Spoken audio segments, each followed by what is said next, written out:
guys, and welcome back to my channel, Tea Time with Naomi, with me, Naomi, and my customary cup of tea. So today I thought I would finally film your assumptions about me and react to them. So without further ado, let's get started. So I have my Twitter open here. The first one is from Maris, who is like the best. So her assumption about me is, you look like you like strong, arrogant boys that fall in love with sweet but fierce farmer girls. I feel called out. That is like legitimately true, and if I were in a fantasy I would want some shit like that to happen to me. Like this like strong but just like normal girl who has like some great ability. Like a dragon rider or something. Like if I could become a dragon rider and also fall in love with a strong arrogant boy who's actually like a soft boy deep down, that would be like goals. So yeah, that assumption is correct. Next is from Sammy, and she gets kind of real in this one, and it is, you're so kind, people often take advantage of that. Yes, that has happened quite a few times. I'm not really gonna go into detail, but yeah, that happens quite often and it sucks. But I kind of wouldn't change anything. I would still be just as kind and caring even if people do take advantage, because then that's on them, not me. The next is from Emily, and she is so wonderful, and she has 3 assumptions about me, so let's check these out. You are very particular about your tea and won't drink certain kinds.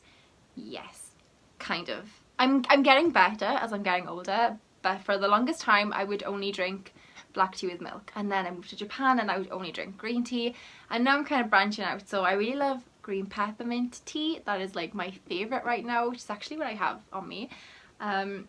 David's tea in Canada has kind of opened my eyes to all the different types of tea that you can have. But yeah, I do generally stick to green teas because those are my favourites. I don't really drink a lot of black tea unless it's David's tea, like cardamom and French toast, because that stuff's delicious. The next one is, you think deer are pretty, but in person they kind of freak you out. I don't know. Yeah, maybe. Not so much deer, but I do have this feeling about a lot of animals. Goats are one. I don't like to get near goats. I had like a nightmare about demonic goats once, and it kind of ruined goats for me forever. Yeah. I don't mind deer, but yeah, sheep, which is bad because they're like everywhere in Wales. Like I can hear them in the morning because I live next to a mountain, and they're like always, you know, baaing or whatever noise they make. But yeah, deer I'm okay with, but certain animals like sheep and goats, when they get close to me, I'm just like, you are some freaky kind of shit. Like seriously, you are bizarre. But they're still kind of cute. Okay, the sound of people chewing makes you want to punch something. Yes. Yes. So the next are from Kevin, and he's given a few, so let's see if Kevin is right. You are really good at interpersonal communication. I think so. I try to be. I try to be like aware of other people's feelings and emotions. I don't know, actually. I'm quite uncomfortable sometimes. I'm quite shy. And I get really bad anxiety. But if I can kind of get over my anxiety and kind of get some courage, I'm not too bad. But it like once I'm in the conversation, I'm kind of okay. I just need to get there. You want a child? Yes, I would like several. But yeah, I don't know why that question embarrassed me. I'm always like, I really want a baby, but that for some reason that question, yeah, I don't know. Anyway, you feel lonely. Yep. A lot of the time. Right now I'm back home living in Wales with my grandparents until I get married this summer, and then I will move to Canada and finally be with my fiance, who will then be my husband. But until then I'm kind of like back home in the small rural village that I grew up in, and I don't really have a lot of friends here, and the friends I used to have who lived nearby in neighbouring villages, you know, they've kind of all like moved to bigger cities like I did, but I've had to come back, so for now I'm quite lonely. So yeah.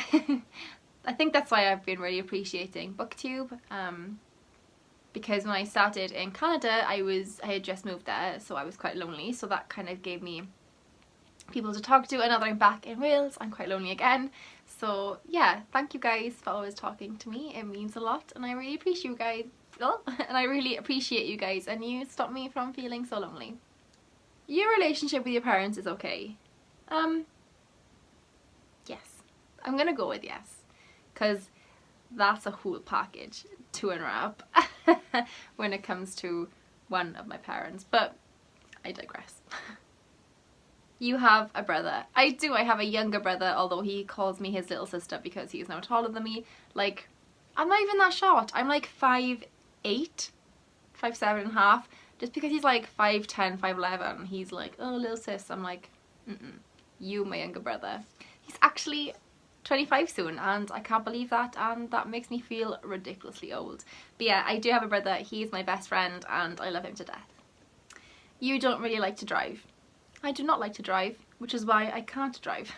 I took lessons when I turned 17, just like everyone else. But I would like cry during lessons because I would get so anxious. So I kind of just like stopped going, and I'm 27 and I still can't drive. And I really don't want to. I will learn how to drive when I get to Canada because going around in Edmonton is quite difficult without a car. And I don't want to like rely on too many people.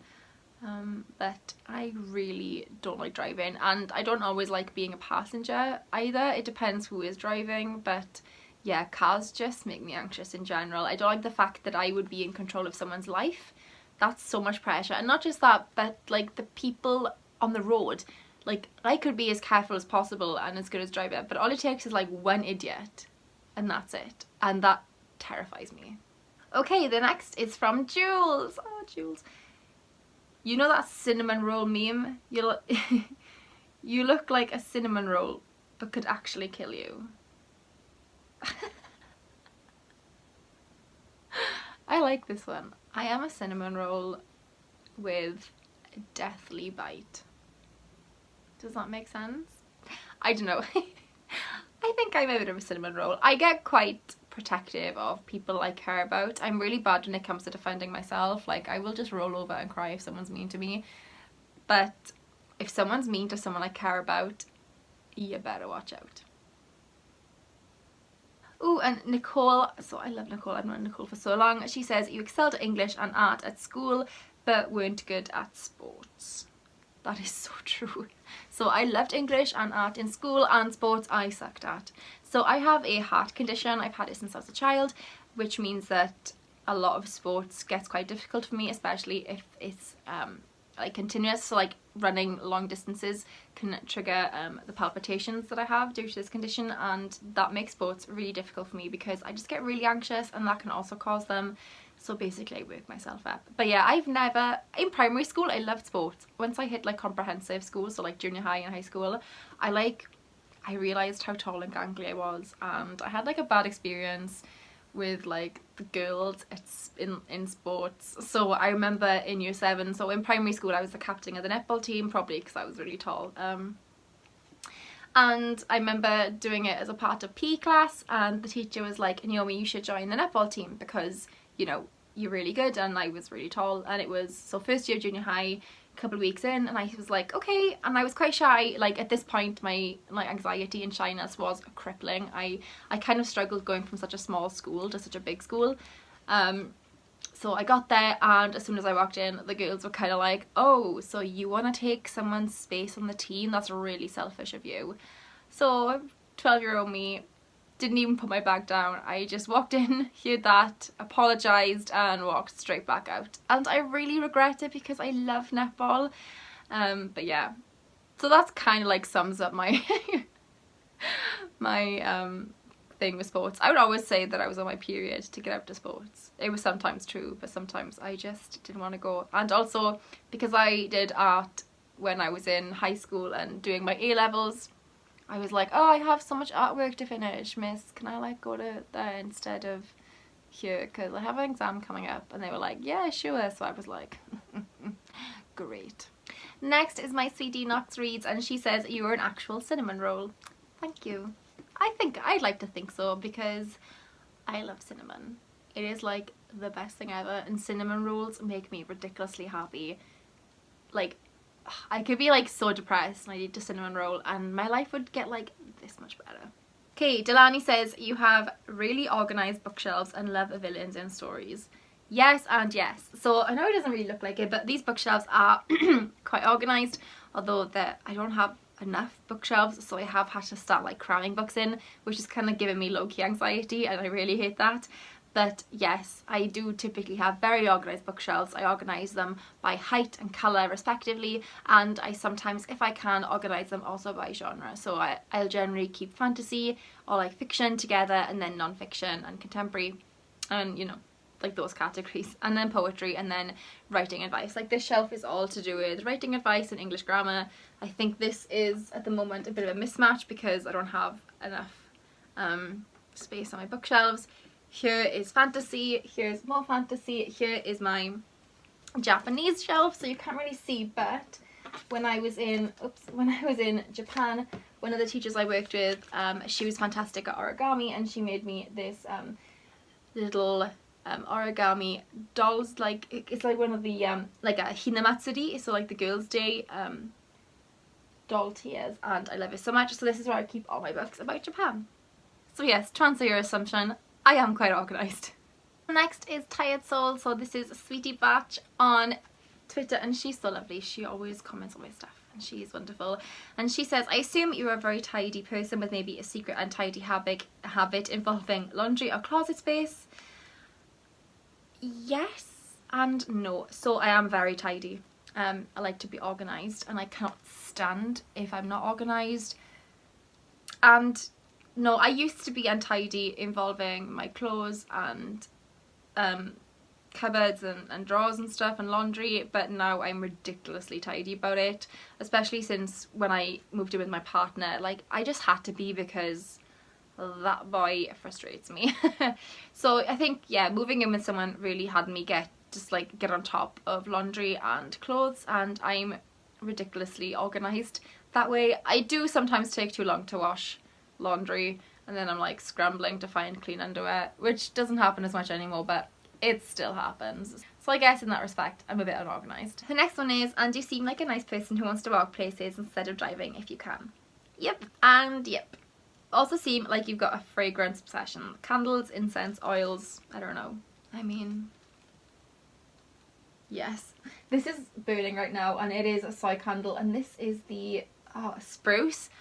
Oh my god, I'm like running out of it, and I'm so sad because this is like the most calming smell ever. But yes, I love calming smells. I also have lavender by my bed, which I picked from the garden, and I dried it and I put it in like a little bag.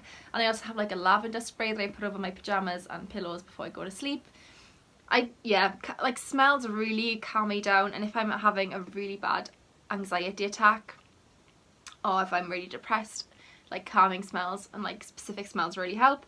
And I kind of like your sense of smell is your strongest one, so I associate smells with specific things. So for the novel I'm just finishing up now, I have like a specific candle that I would always burn while writing it. So when I write it or work on it or edit it, I have to light that candle because it really helps bring everything back for me. Next is Dante's. I'm not going to say what it is, but Dante, you might remember what it is. I'm not going to say it because sometimes one of my family members decide to like watch this, and I don't think they'd let me live it down. And the answer is no. No intention of trying. No. No, like it's fine for people who do, just for me personally it would be a hard no. And then Meg the bibliophile, she says, you're a bookworm on the way to the bookstore. If only that were my constant self.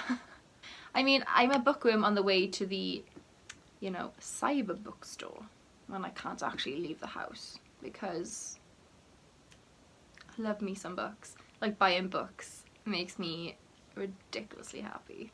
So yeah guys, that's it for this, your assumptions about me. Maybe I'll do like another set of these like in a couple of months, because these are really fun and kind of funny, and yeah, you guys know me pretty well. I'm quite impressed with all of you, so thanks. I feel really loved. You guys are the best. So yeah, that's it for this like fun short video. I will catch up with you guys soon. So that's goodbye from me. I hope you're having a great day and a great time wherever you are. I love you all, and see you. Bye.